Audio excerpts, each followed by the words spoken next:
buku yang ada di sini. Gak perlu angkat telur keluar. Gimana? Kamu jadikan aku, telur. kamu jadi mertuaku? Inilah budak pun juga ini. Nah, Aku dengarnya gitu. kenapa kau gampang marah sekarang kau? Ketawa juga dia. Lama kali pertanyaannya. Udah tahu kantuk. Mau Gini, aku Bang. ajarin nggak kau pertanyaannya? Gini bang, kenapa bang? Aku Oh, iya. mau bertanya. Sistem penyebaran agama Islam dari Arab dulu gimana bang? Sistem penyebarannya dulu. Iya. Al-Quran menjelaskan kepada kami umat Islam itu perintahnya sangat jelas, diterangkan di dalam Al-Quran, dan itu adalah pola yang diajarkan sampai hari ini. Bismillahirrahmanirrahim. Ud'u ila sabili rabbika bil hikmah wal mau'idatal hasanah wajadilhum billati hiya ahsan. Bang, nggak ngerti aku tuh bang. Saya cari pahala, kalau aku baca saya dapat Iya. pahala. Oh iya itu. Kamu Pak. dengerin dulu. Inna rabbaka huwa a'lamu biman dalla an sabilihi wa huwa a'lamu bil muhtadin. Serulah manusia, ajaklah manusia kepada jalan Tuhanmu dengan hikmah dan pengajaran yang baik, dan berdebatlah dengan mereka dengan cara yang baik pula. Sesungguhnya Tuhanmu, dialah yang lebih mengetahui siapa yang sesat di jalannya, dan dialah yang lebih mengetahui siapa yang mendapatkan petunjuk. Jadi pola yang diajarkan oleh baginda Rasulullah Muhammad SAW memerintahkan para sahabat pengikutnya untuk menyeru manusia kepada jalan yang menuju kepada keselamatan dengan cara hikmah dan pengajaran yang baik. Seperti itu, Bung. Gitu. Pade di mute dulu dong. Noise. Silakan waktu. Dia buka mute-nya. Perasaan dari tadi saya udah mute loh. Kebuka Pak. Telinga mereka ini yang kacau, ada sarang laba-laba, akhi. Maklumi aja, mereka udah tua. Gak kayak kita ini yang masih muda ini, masih segar kuping. Mereka entah apa-apanya di kupingnya itu. Bagus sekali bang ajarannya, hebat tadi, mantap. Dari abang tadi Iya. dengan cara selalu lah host. Iya gue suruh kok. Emang kata kamu apa gimana? Kalau dia selalu. Iya. Ini bang, Iya. secara bagus tadi berdialog secara Iya. gimana itu kan? Betul itu abang bilang. Iya.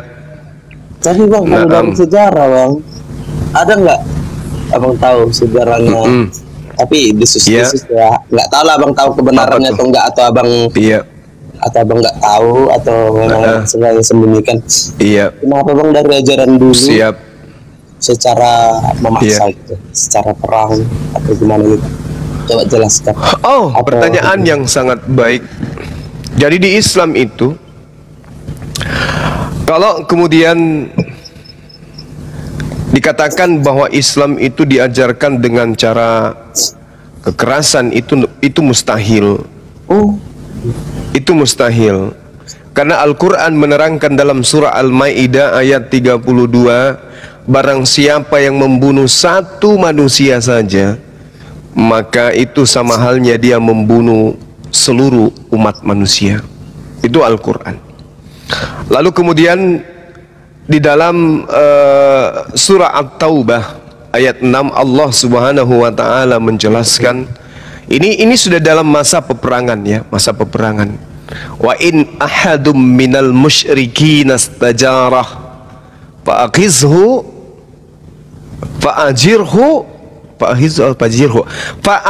fa'ajirhu hatta yasma'a kalam Allah summa ablighu ma'manah dzalika bi annahum qaumul la ya'lamun. Gimana? Gimana? Kau dengarkan dulu. Artinya apa bang? Iya nanti saya kan memberikan Anda pengetahuan sambil saya mencari amal. Kalau saya baca Quran, meskipun saya lupa-lupa ayatnya, minimal saya nanti diingatkan sama guru-guru saya di sini kalau saya hilap membaca. Jadi At-Taubah ayat 6, wa in ahadum minal musyrikin astajarah.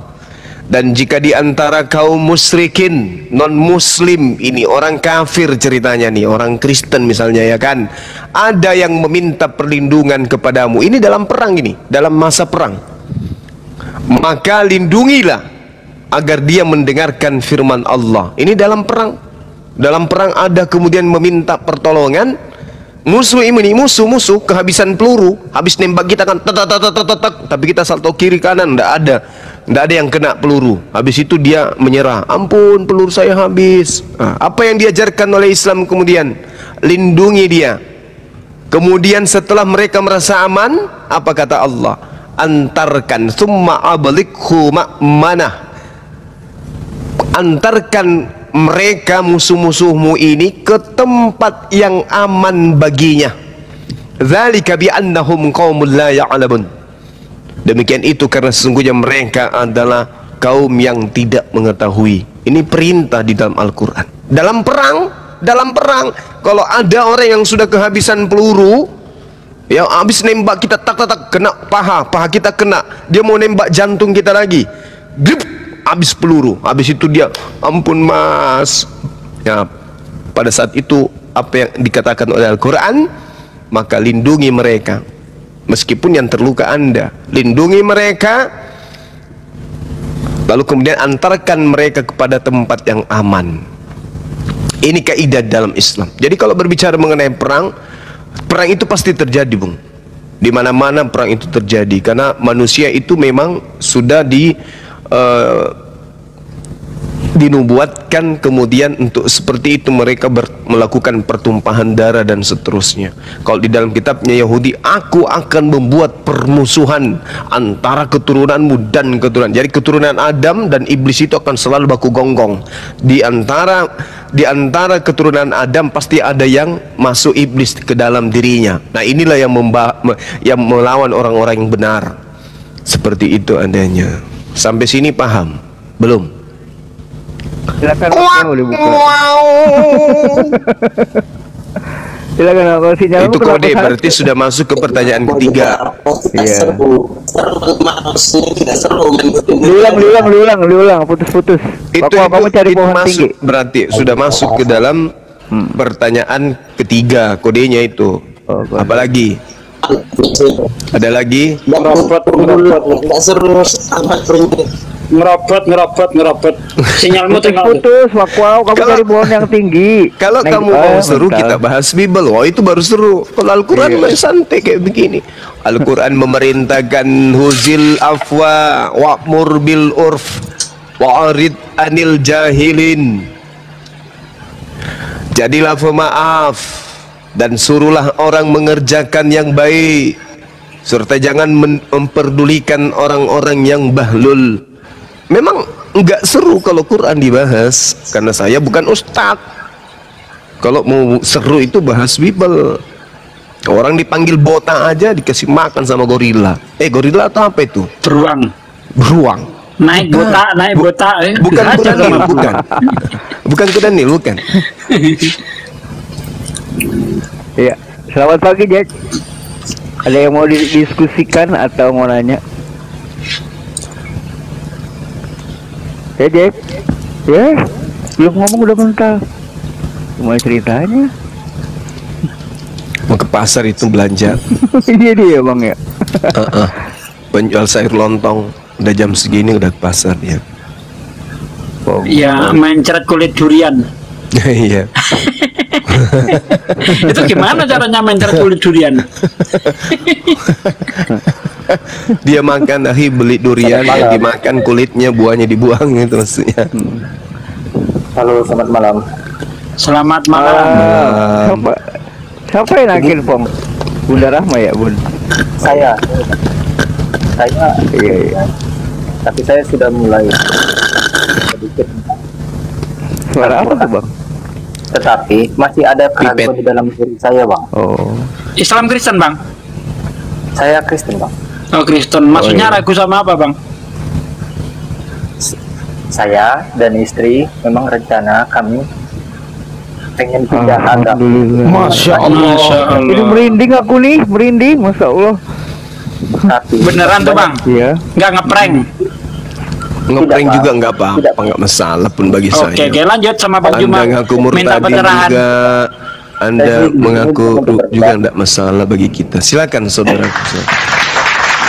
jadi tidak berdebat, tetapi saya ingin bertanya bang untuk meluruskan Iya. yang saya pilih ini gitu. Iya, silakan. Nah di kisah para rasul bang pada 530 Kisah Kalau Rasul berapa? 530 bang. 530 gitu.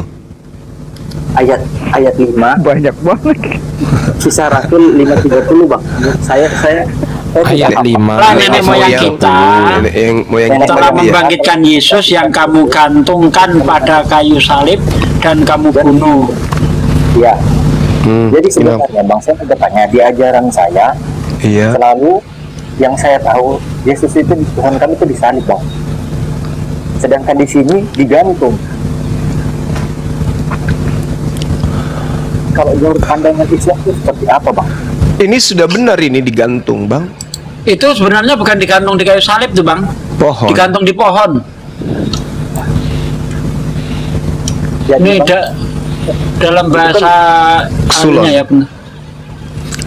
Tree kalau dalam misalnya bahasa yang saya Inggrisnya. yakinin, Yesus kami itu disalib bang. Yesus kami disalib, tidak digantung. Makanya saya ketemu ayat ini, saya ingin bertanya, kenapa bisa ada perbedaan seperti itu? Itu saya bang. Sebenarnya gini, saudara saya. Jadi kalau ini kan cuma apa ya bilangnya? Ini catatan kisah para pewarta ini kan catatan hasil penyelidikan ini, Bung. Ini yang menulis ini Lukas. Hasil penyelidikan, yang namanya hasil penyelidikan bisa akurat, bisa meleset. Kan gitu poinnya. Ya kan? Setuju enggak di situ? Nah, jadi kalau di situ ada kata digantungkan, kremanumi dalam bahasa Yunani, itu bisa benar, bisa juga diikatkan, bisa juga terpaut, bisa tergantung kemudian selera daripada penerjemah. Bisa menggunakan kata gantungkan atau diikatkan atau terpautkan dan seterusnya, itu bisa. Sedangkan Tapi dalam pandangan Islam sendiri, mohon maaf ya bang saya potong. Iya, Nanti iya. abang juga boleh menambahkan saya pertanyaan terakhir. Saya Iya. tadi belum saya lengkapi. Itu menurut pandangan kitab saya. Sedangkan Iya. menurut pandangan Islam, Iya. Yesus atau Isa ini di mana dan wafatnya seperti apa gitu bang? Kalau di Islam, Nabi Isa alaihissalam itu diangkat ke langit seirama dengan nubuat yang ada di Mazmur 91.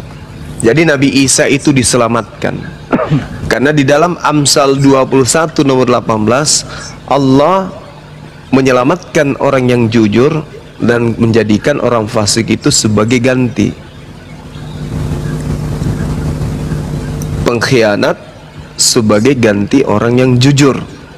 Nah, kemudian Yesus ini kan orang yang jujur, dia nggak pernah dusta. Sementara Yudas adalah pengkhianat. Berarti ketika kita berbicara mengenai Amsal 21 nomor 8 atau Amsal 11 nomor 8, maka jelas di sana Nabi Isa atau Yesus diangkat ke langit. Sedangkan yang menggantikannya adalah orang fasik. Seperti itu. Kalau di Al-Quran jelas diangkat. Menurut pandangan Islam, Yesus atau Isa belum wafat bang? Belum. Wafat dalam arti kata mati dan dikubur ya, itu belum. Iya. Iya, belum. Untuk itulah kemudian dia datang nanti untuk yang kedua kalinya, untuk menjelaskan kepada orang-orang yang mengatakan bahwa Nabi Isa mati, wafat, lalu kemudian bangkit pada hari ketiga, terangkat ke langit. Lalu setelah itu diproses, diolah sedemikian rupa, setelah selesai dari pabrik, keluar cetakannya, dijadikanlah Tuhan. Di dalam Roma 14 nomor 9. Untuk itulah Yesus mati agar dia bangkit untuk dijadikan Tuhan oleh Allah. Itu poinnya di situ. Iya. Terus saya ingin bertanya juga Bang, satu lagi satu pertanyaan. Iya. Kalau ini kan live, saya kitab saya ini ada 3 yang saya punya nih, versinya berbeda-beda gitu kan. Iya. Jadi itu buat keraguan siapa Bang yang bisa merubah kitab Bang, aslinya? kamu jangan pinter-pinter Bang, nanti mau alap kamu Bang kalau pinter-pinter Bang. Bang, saya sudah membaca Al-Quran pun malahan saya Bang, karena untuk Masya Allah. Baca terjemahannya ya Bang Pong. Saya bertanya sama Ustaz di rumah saya. Dia mengajarkan jangan bertanya sama saya, baca saja kitabnya. Di mana kamu mencari pasti semuanya ada di Al-Quran. Saya coba mencari apa yang pertentangan di hati saya. Jadi saya ingin bertanya, kenapa di LAI di kitab saya ini bisa berbeda-beda? Aslinya sebenarnya seperti apa gitu? Karena saya sudah mau beli, tapi nggak ada yang jual gitu. Yang ngasih. Iya, Beli jadi apa? Beli kodeks. Kalau itu kami tidak ragu, kalau keadaan itu ada, alhamdulillah kami umat Islam itu tidak ragu dengan keadaan itu, karena memang Al-Quran sudah memberitakan wa minhum ummiyuna la ya'lamuna al-kitaba illa amaniya wa inhum illa yazunnun. Di antara mereka ada yang tidak terpelajar, tidak belajar, tidak berpengetahuan, tidak berilmu, tidak memahami kitab terdahulu, kecuali hanya berangan-angan, dan mereka hanya menduga-duga. Dari hasil angan-angan dan menduga-duga inilah kemudian kata Allah, fawailul lilladzina yaktubunal kitaba biaidihim summa yaquluna hadza min indillah liyastaru bihi thamanan qalila. Apa kata Allah di sana penekanannya? Celakalah mereka. Fawailul lilladzina, fawailul, celaka. Kenapa celaka? Karena mereka menulis buku berdasarkan ketidaktahuan mereka, berdasarkan kebutaan mereka, berdasarkan kenihilan pemahaman mereka. Mereka menulis sebuah buku di mana isinya itu mereka ajarkan berasal dari Allah, padahal itu bukan dari Allah. Itu hanya hasil dari duga-menduga, angan-angan mereka. Contoh, kita ambil contoh ya. Misalnya di dalam Lukas 24 nomor 44, di situ dikatakan 44, 45, 46. Dikatakan bahwa ada tertulis di kitabnya Nabi Musa, yaitu Taurat atau Perjanjian Lama ceritanya, bahwa Mesias akan mati dan bangkit pada hari ketiga. Ternyata tidak ada Mesias yang mati dan bangkit pada hari ketiga tertulis di Taurat. Berarti itu hanya menduga-duga. Mereka hanya berangan-angan, mengatakan bahwa ada tertulis di kitabnya orang Yahudi seperti itu, tapi ternyata tidak ada. Mau bolak-balik kemudian dicari, tidak akan pernah ditemukan. Sama seperti ketika dikatakan bahwasanya ada tertulis di mana itu ya? Di Yohanes 3 nomor 13 diterangkan begini, tidak ada seorang pun yang pernah naik ke surga selain daripada Yesus, katanya. Tetapi faktanya di dalam kitabnya orang Yahudi, Elia kemudian naik ke atas surga. Itu diterangkan di dalam 2 Raja-Raja 2 nomor berapa itu? Nomor 11 kalau nggak salah. Jadi intinya bahwasanya apa yang diterangkan oleh penulis kitab saudara itu tidak sesuai dengan fakta yang ada di lapangan. Sangat disayangkan. Itu ya. Jadi mereka hanya menduga-duga saja. Ternyata itu tidak sesuai dengan kitabnya orang Yahudi. Paham tidak sampai di situ, Bang? Paham. Berarti menurut garis besarnya itu hanya pendapat atau karangan mereka yang menulis gitu ya, Pak? Ya, sesuai dengan ini.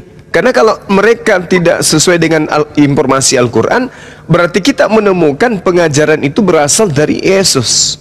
Nah sekarang kita tanya mereka, mana bukti Yesus pernah berbicara kepada Paulus? Kan Paulus 14 buku, tebal begitu banyaknya bukunya, dapat dari mana ilmunya? Oh dari Roh Kudus. Oh tidak, gak bisa. Yesus itu sebagai sumber. Karena di dalam Markus 1 nomor 14 jelas sekali dikatakan bahwasanya Yesus mengajarkan Injil Allah. Yohanes 12 nomor 49, Yesus tidak berbicara dari dirinya sendiri. Yohanes 14 nomor 24, apa yang diberitakan Yesus itu semua yang diterima dari Tuhan yang ada di langit. Yohanes 17 nomor 8, segala firman yang diterima oleh Yesus disampaikan kepada muridnya. Nah, mana kaidahnya ketika Yesus mengajar menyampaikan firman, siapa di situ yang duduk? Lukas enggak, Markus kagak, penulis Matius tidak, penulis Yohanes juga tidak, apalagi Paulus. Jadi jelas itu bukan firman Tuhan, tapi hasil daripada penyelidikan dari kesaksian-kesaksian orang yang tidak dikenal. Mantap. Ya, Fong, lanjut silakan. Kan Ada Yesus lagi? begini, sedikit lagi Iya, Saudara Fong. Yesus mengatakan begini di dalam Yohanes 12:49. Aku tidak berkata-kata dari diriku sendiri. Kan begitu. Apa yang aku katakan adalah apa yang diperintahkan oleh Tuhan untuk aku katakan dan aku sampaikan. Kan begitu. Maksudnya Yesus ini pada saat dia menyampaikan pengajaran kepada Bani Israel, beliau sangat berhati-hati. Beliau tidak mentafsir asal tafsir. Beliau tidak berkata-kata asal berkata. Yang dia sampaikan itu adalah firman.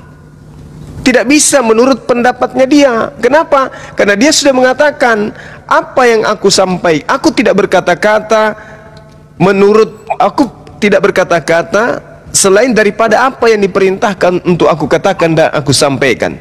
Nah, artinya apa? Yesus ini ketika mengajar, Yesus tidak berdasarkan keinginannya sendiri. Seperti itu. Sedangkan kalau Paulus berbicara atau Lukas yang berbicara, selalu mengatakan menurut pendapatku. Itu selalu Paulus katakan seperti itu. Menurut pendapatku. Itu selalu diuraikan. Lukas juga, misalnya gini, Theophilus yang mulia, banyak orang yang telah berusaha menyusun satu berita tentang peristiwa-peristiwa yang terjadi di antara kita. Apakah ini berasal dari mulutnya Yesus? Tidak.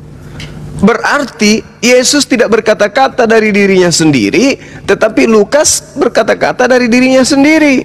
Atau yang paling ayat yang paling tenar misalnya, pada mulanya adalah firman. Firman itu bersama-sama dengan bab. Firman itu bersama-sama dengan Theos. Dan firman itu adalah Theos.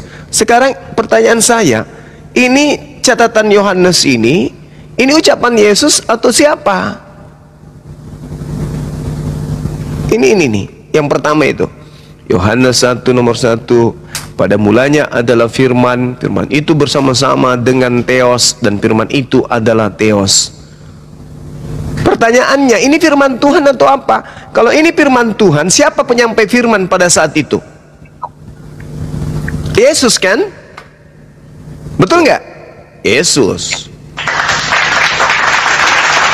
Pertanyaannya, pernah nggak Yesus mengucapkan kata-kata ini? Katanya kalau tinta merah ucapan Yesus, kalau tinta hitam kata-kata pengantar oleh penulis. Nah, berarti Yohanes 1 ini bukan ucapan Yesus. Kalau bukan ucapan Yesus, berarti bukan firman Tuhan. Karena Yesus mengatakan, segala firman yang engkau berikan kepada aku telah aku sampaikan. Nah, kalau yang disampaikan ini kepada penulis Yohanes adalah firman Tuhan, harusnya tinta merah. Tapi faktanya tinta hitam. Yang kedua, Yesus berkata, Yohanes 12 nomor 49, Aku tidak berkata-kata dari diriku sendiri. Apa yang aku katakan adalah apa yang diperintahkan oleh Tuhan untuk aku katakan dan aku sampaikan. Nah, itu satu. Kedua, di dalam pengajaran Yesus sendiri, Yohanes 14 nomor 24, barang siapa yang tidak mengasihi aku, ia tidak menuruti firmanku, dan firman yang kamu dengar dari aku itu bukan dari aku, melainkan dari Bapa yang mengutus aku. Jadi sedangkan Yesus, firman yang disampaikan, ya gimana? Boleh saya potong sebentar Bang, tapi silakan. Di dalam Yesaya 45:5 Yesaya 45 itu justru mengukuhkan bahwa Dialah satu-satunya Tuhan, tidak ada yang lain kecuali Dia. Akulah Tuhan, tidak ada yang lain kecuali Aku, tidak ada lagi. Innani anallah, la ilaha illa ana. Ini kalau diarabkan itu begitu. Yohanes 5, Yohanes berapa? Yohanes. Yesaya 45 nomor 5. Ya. Betul. Nah, tidak ada Tuhan. Tidak ada Tuhan selain Aku. Akulah Tuhan dan tidak ada yang lain. Kalau begitu, Tuhannya orang Kristen ada yang disebut Yesus. Siapa Dia? Manusia. Bagaimana wujudnya Tuhan yang di Yesaya 45 nomor 5 ini? Apakah manusia? Tidak. Apakah anak Maria? Bukan. Apakah saudara Yakobus? Bukan. Apakah ponakannya Elizabeth? Bukan juga. Anak tirinya Yusuf? Bukan juga. Sedangkan Yesus, anaknya Maria, anak tirinya Yusuf, sepupunya Yohanes, ponakannya Elizabeth, ya kan? Adik daripada Yudas dan seterusnya. Sama ndak? Beda. Tuhan yang datang kepada Bani Israel mengatakan, Akulah Tuhan, tidak ada yang lain. Tidak ada Tuhan selain daripada Aku. Innani anallah, la ilaha illa ana. Cuma ada satu Tuhan. Makanya kami dengan Yahudi tidak pernah ribut tentang Tuhan, karena kami sadar bahwa Tuhan mereka sembah dan juga kami sembah itu adalah Tuhan yang sama. Sorry ya kalau saya salah-salah kata, soalnya saya sudah ngantuk kali ini. Jadi Kejadian 17 nomor 7, di situ Tuhannya Abraham mengatakan begini, wahai Abraham, aku akan mengadakan perjanjian kekal denganmu, dengan anak-anakmu, dengan keturunanmu secara turun-temurun. Apa perjanjian kekal itu? Aku akan menjadi Tuhanmu, Tuhan anak-anakmu, Tuhan keturunanmu secara turun-temurun. Tuhan yang mengambil perjanjian kekal bahwa keturunan Abraham, baik dari Ismail maupun dari Ishak, itu menyembah Tuhan yang sama, yaitu Allah yang Maha Suci lagi Maha Tinggi. Tiba-tiba muncul Kristen dari Roma, melantik anak orang menjadi Tuhan, itulah Yesus. Mak, kok dilantik sih Bang Suma? Ada-ada aja. Iya. Mana buktinya? Mari kita lihat. Yohanes 14 nomor 9. Ini lantikannya. Dibacakan gini. Sebab untuk itulah Yesus telah mati dan hidup kembali, supaya Yesus menjadi Tuhan, baik atas orang mati maupun atas orang hidup. Sebab untuk itulah, nah itu penekanannya itu. Sebab dalam bahasa Yunani gar, untuk eis, itulah auto, telah mati. Jadi untuk itulah Yesus mati, apotnesko, untuk itulah Yesus mati dan hidup kembali. Zao, supaya apa? Hina, hidup, supaya Dia menjadi Tuhan. Kuriawo. Untuk itulah Yesus mati, supaya bangkit untuk menjadi Tuhan. Pelantikan itu. Jadi kalau Dia tidak mati, gimana? Kalau Dia tidak dibangkitkan, gimana? Enggak jadi Tuhan. Loh, kok bisa gitu Bang? Tengok ayatnya. Di mana tertulis? 2 Yohanes 1 nomor 7. Jelas. Sebab penyesat telah muncul dan pergi ke seluruh dunia yang tidak mengaku bahwa Yesus Kristus telah datang sebagai manusia. Jadi datangnya dia sebagai manusia, bukan sebagai Tuhan. Nanti dia jadi Tuhan setelah dia mati, bangkit kembali untuk menjadi Tuhan bagi orang Kristen. Sedangkan di Ibrani 13 nomor 8, Yesus sama saja kemarin, hari ini, dan selamanya, tetap sama, tidak pernah berubah. Jelas itu, Bang. Oke, jelas, Bang. Iya. Jadi saya sebenarnya yang paling dalam tadi saya pengen tanya, Isa itu sebenarnya masih ada menurut perspektif Muslim itu sendiri, ataukah sudah wafat? Itu saja jawabannya yang saya pengen tahu, Bang. Nabi Isa alaihi salam diterangkan di dalam Al-Quranul Karim, bal rafa'ahu Allah ilaihi wa kana Allah azizan hakiman. Tetapi Allah telah mengangkat Nabi Isa alaihi salam ke hadiratnya. Allah maha perkasa lagi maha bijaksana. Nabi Isa alaihi salam diangkat. Lalu kemudian dikatakan di dalam Al-Quran, tidak ada seorang ahli kitab pun kecuali beriman kepada Nabi Isa ketika kemudian Nabi Isa itu didatangkan untuk yang kedua kalinya. Beliau akan datang. Wa im min ahlil kitab illa la yu'minan nabi qablal maut wa yaumal qiyamati yakunu alaihim syahida. Jadi Nabi Isa alaihi salam akan didatangkan kemudian untuk yang kedua kalinya, dan pada saat beliau datang barulah ahli kitab itu beriman. Oh, ternyata yang diajarkan Bang Suma itu betul. Ternyata Nabi Isa itu tidak disalib, melainkan diangkat ke langit. Dia datang kemudian. Makanya dalam Yohanes 12 nomor 48, apa kata Yesus? Barang siapa yang menolak aku, dia telah ada hakimnya, yaitu firman yang pernah aku katakan kepada mereka. Firman itulah yang kelak akan menjadi hakimnya di akhir zaman. Jadi apa yang Yesus ajarkan selama 3 tahun di Bani Israel, itulah nanti yang menjadi pola penghakiman di akhir zaman. Maka Islam dikumpulkan, Kristen dikumpulkan, dihakimi. Wahai umat Islam, siapa yang mengajarkan kalian supaya mengimani Yesus itu hanya utusan Tuhan? Umat Islam akan mengatakan Yesus sendiri. Nah, orang Kristen dihakimi. Wahai orang Kristen, siapa yang mengajarkan kalian untuk menuhankan Yesus? Mereka akan bingung jawab apa.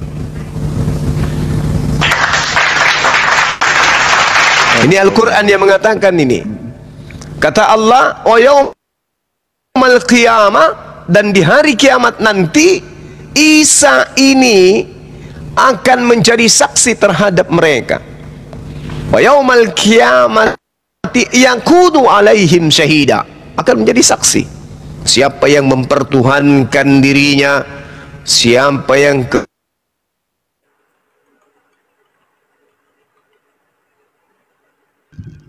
daripadaku kalian semua pembuat kejahatan. Siapa yang diusir oleh Yesus, memanggil Yesus dengan panggilan Tuhan, mengusir setan pakai nama Yesus, bernubuat pakai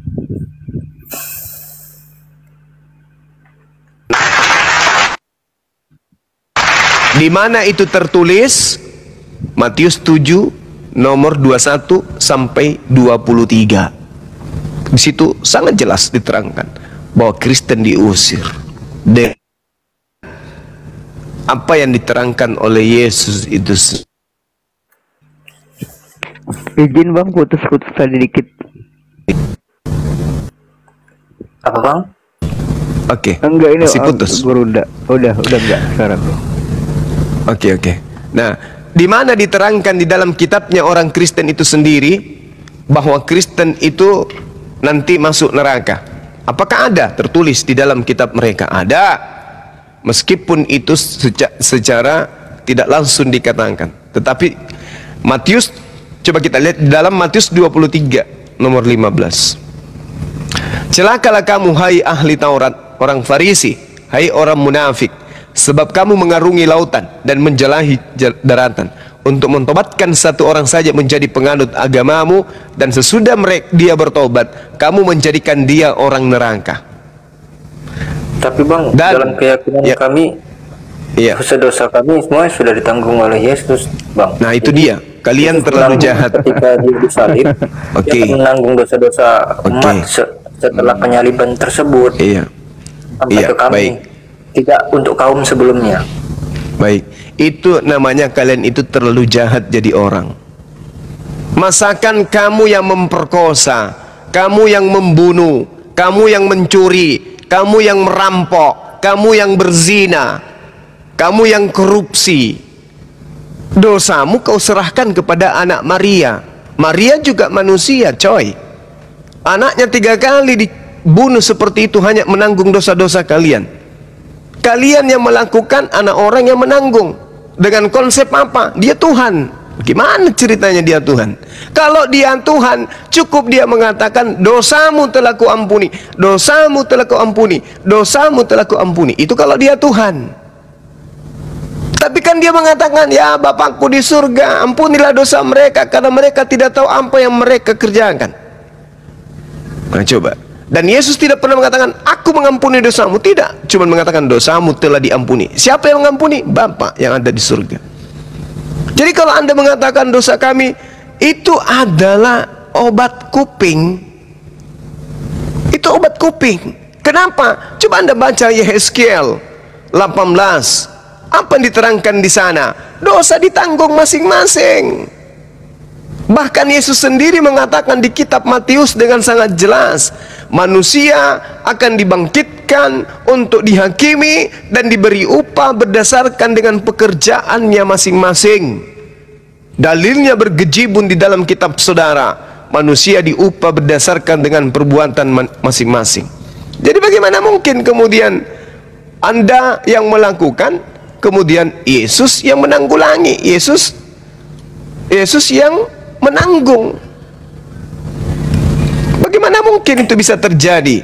Misalnya nih, ketika kemudian Anda, contoh ya, Anda melakukan pembunuhan, kemudian dosa Anda ditanggung sama orang, sama manusia Yesus. Dengan cara apa kemudian dia menanggung? Dengan cara mati di atas tiang salib. Itu tidak mungkin terjadi. Kenapa bisa? Iya, karena yang menanggung dosa kita itu adalah kita sendiri.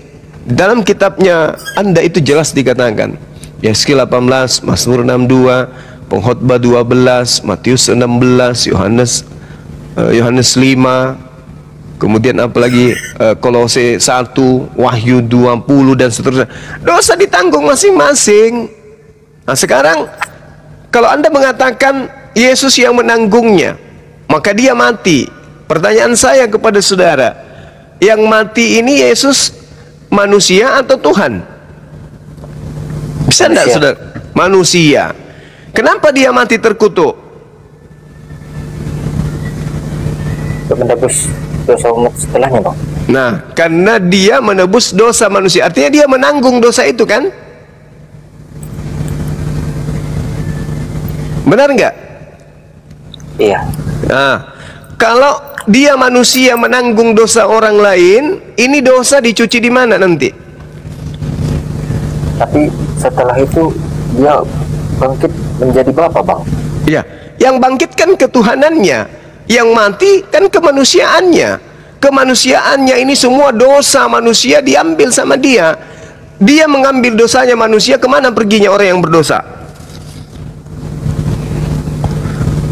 Analoginya kan gini, saya punya utang di Pegadaian.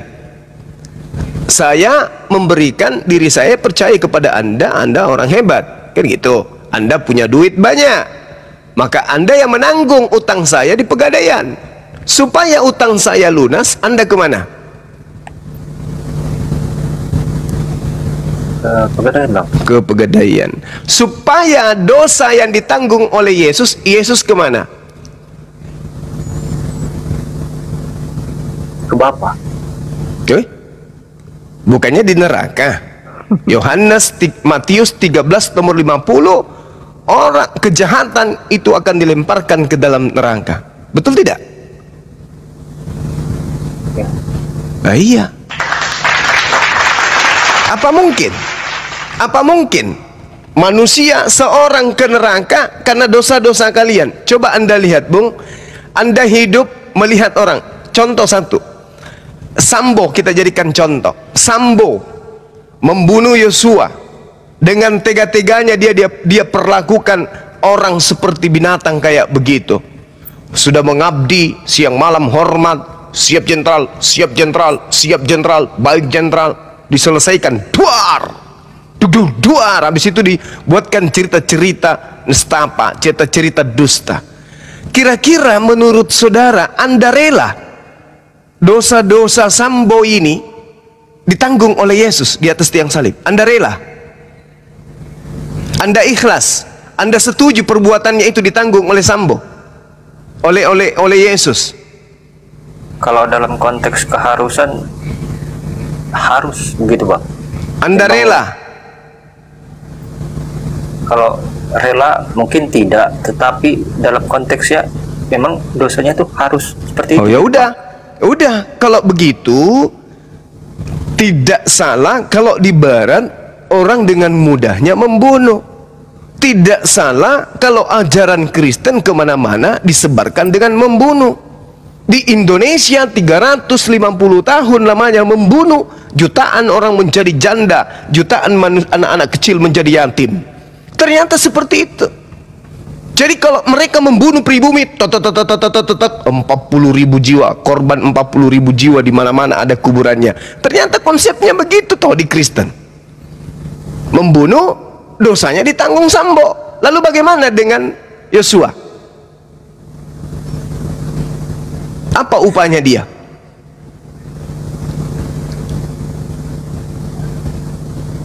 Penyelesaian ini bagaimana? Sengketa ini gimana penyelesaiannya? Sambo membunuh, duak, habis itu mati masuk surga. Yosua gimana? Sama, Bang. Masuk surga juga? Masuk surga juga? Seperti yang dijanjikan. Sama-sama masuk surga? Ya, seperti yang dijanjikan, seperti itu, Bang. Ya, yang menjanjikan siapa? Tuhan, Bang. Di mana tertulis itu? Di mana tertulis?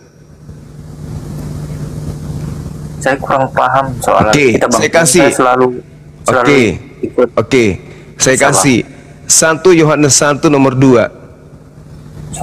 Anak-anakku, janganlah engkau berbuat dosa. Akan tetapi jika kalian berdosa, ada Yesus sebagai pendamai dosa kita. Betul? 1 Yohanes 2.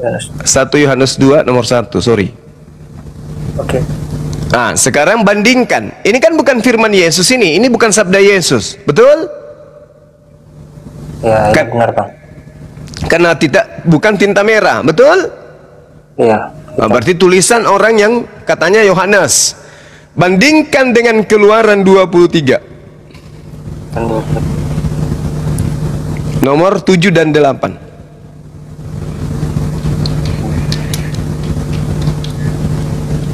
Orang-orang yang tidak bersalah, Bang.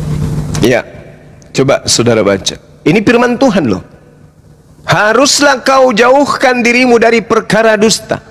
Orang yang tidak bersalah dan orang yang benar tidak boleh kau bunuh. Sebab aku tidak akan membenarkan orang yang bersalah. Tadi Anda katakan Sambo dibenarkan, betul? Iya, Bang. Kira-kira kuat mana argumentasi Anda? Anda kompak dengan Yohanes, Anda kompak dengan seluruh pendeta di atas muka bumi ini, dibandingkan satu firman Tuhan ini. Kira-kira kuat mana? Firman Tuhan, Bang. Masya Allah. Masya Allah. Itu jujur. Anda setuju Anda selangkah menuju kepada hidayah. Masya Allah. Lebih kuat firman Tuhan daripada karangan-karangan orang barat. Nah, sekarang kita lihat apa yang tertulis di dalam Amsal 6. Ini firman Tuhan. Coba kita lihat. 6 perkara ini yang dibenci oleh Tuhan.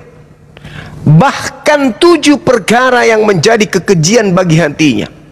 Di antaranya, tangan orang yang menumpahkan darah manusia yang tidak bersalah. Saya mau tanya pada adik saya nih, saudara saya ini, Yesus itu punya salah nggak?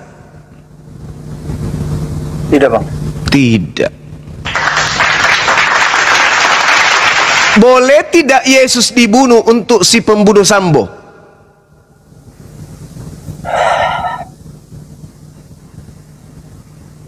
Saya ulang pertanyaannya. Yesus tidak bersalah. Tuhan mengatakan 6 perkara yang dibenci oleh Tuhan, bahkan 7 perkara yang menjadi kekejian di dalam hatinya. Di antaranya adalah tangan yang menumpahkan darah manusia yang tidak bersalah. Yesus tidak bersalah ditumpahkan darahnya. Pertanyaan saya, boleh tidak Yesus, orang yang tidak bersalah ini, dibunuh untuk si Sambo? Boleh tidak? Manusia untuk Tuhan jelas tidak boleh bang. Tidak boleh, subhanallah. Kalau konteksnya manusia untuk Tuhan ya bang, kita kabung membahas Yesus dan Sambo. Kalau misalnya mana yang harus dipilah dan dipilih, kami pasti akan pilih Tuhan kami bang, Yesus bang. Nah itu dia. Oke, berarti Yesus tidak boleh dibunuh, betul? Betul. Nah, berarti Anda membenarkan firman Tuhan. Sedangkan yang mengajarkan kemudian pembunuhan itu adalah keselamatan adalah Paulus. Roma 14 nomor 9 yang saya katakan tadi. Untuk itulah Yesus mati, supaya dia hidup kembali untuk menjadi Tuhan bagi Kristen. Coba. Sementara pembunuhan itu justru adalah hal kekejian bagi Tuhan. Itu adalah hal yang dibenci. Pembunuhan terhadap Yesus adalah hal yang dibenci oleh Tuhan. Pembunuhan terhadap Yesus adalah hal keji menurut Tuhan. Pembunuhan terhadap Yesus adalah melanggar firman Tuhan, melanggar perintah Tuhan. Keluaran 23 nomor 7 nomor 8, jangan kau membunuh orang yang tidak bersalah. Matius 19, ini Yesus, yang tadi Tuhan, sekarang Yesus. Yesus ditanya, wahai guruku Yesus, perbuatan apakah yang harus aku kerjakan supaya aku memperoleh hidup yang kekal? Apa kata Yesus? Lakukan segala firman perintah Tuhan. Murid bertanya lagi, perintah yang mana wahai Tuhan Yesus, guru Yesus? Yesus mengatakan, jangan membunuh. Sekarang pertanyaan saya, ketika seorang murid diajarkan oleh gurunya Yesus, bagaimana caranya saya bisa masuk ke dalam surga wahai guru? Yesus mengatakan, jangan kamu membunuh. Tapi Paulus mengatakan, bunuhlah Yesus. Betul? Betul nggak? Iya. Sekarang Anda ini pengikut Yesus atau pengikut Paulus? Yesus bang. Kalau Anda pengikut Paulus, berarti Anda tidak mengimani kematiannya. Saya pengikut Yesus bang. Terus kenapa menjadi Kristen kalau gitu?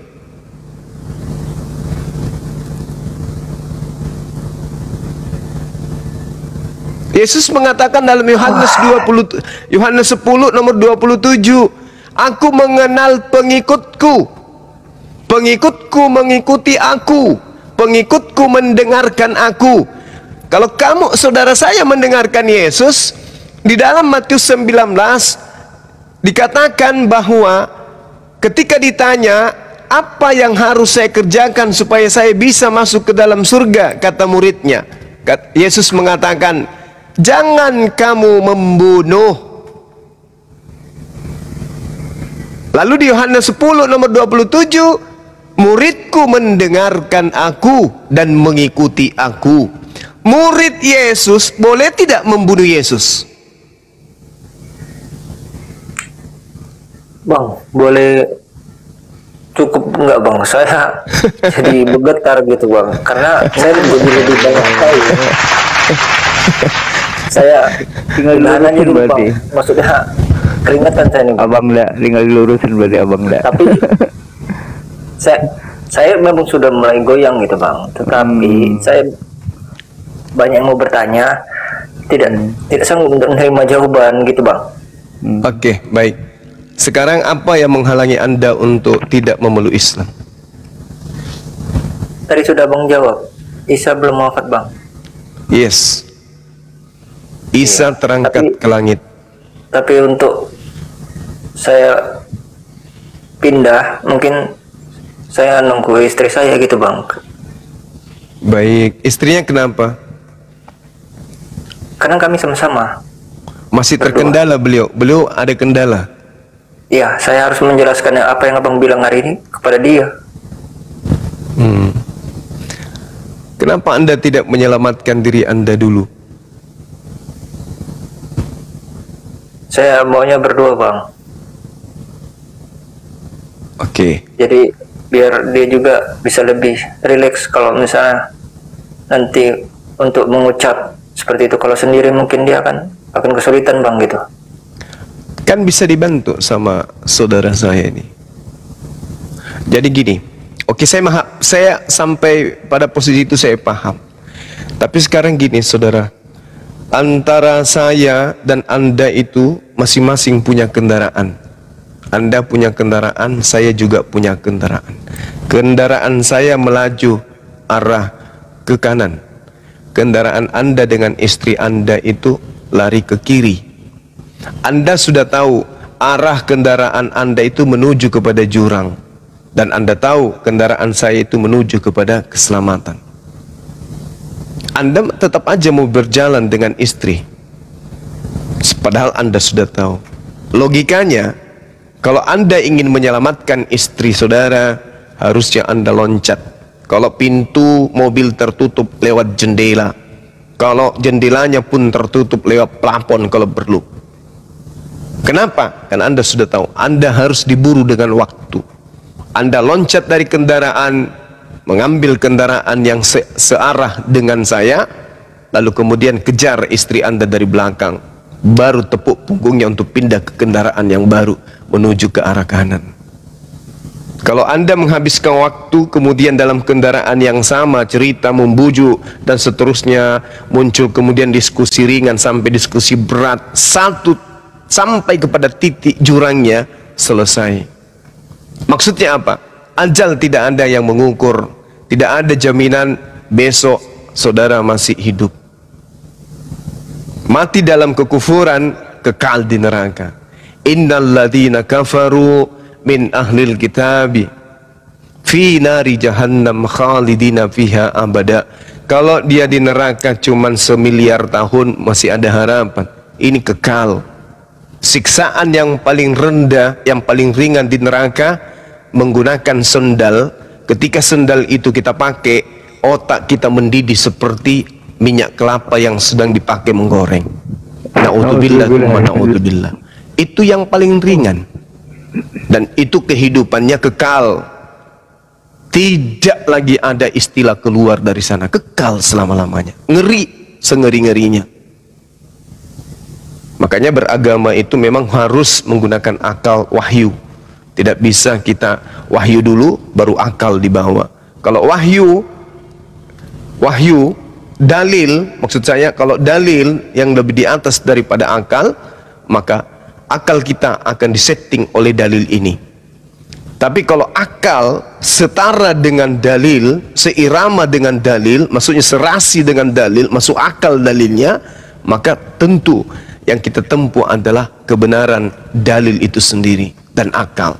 Tapi kalau dalilnya kemudian lebih tinggi, akal dibawa, maka kita akan disetir oleh dalil. Contoh, untuk itulah Yesus mati supaya bangkit menjadi Tuhan. Kita imani, mau bagaimanapun orang menjelaskan, tetap aja kita akan akal-akalan.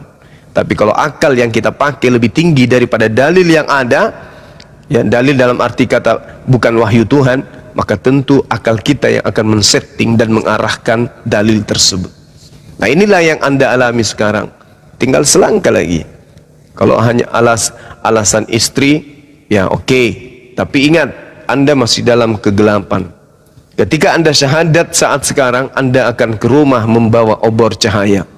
Karena cahaya itulah yang akan menjadi penerang jalan Anda mengajak istri Anda kemudian menuju keselamatan. Terakhir, hadiah dari saya yang terakhir. Al-Quranul Karim menjelaskan kepada kami umat Islam bahwa ketika kemudian kami mati nanti, Allah Subhanahu wa ta'ala menjelaskan jannatu adnin yadkhulunaha wa man salaha min abaihim wa azwajihim wa zurriyatihim.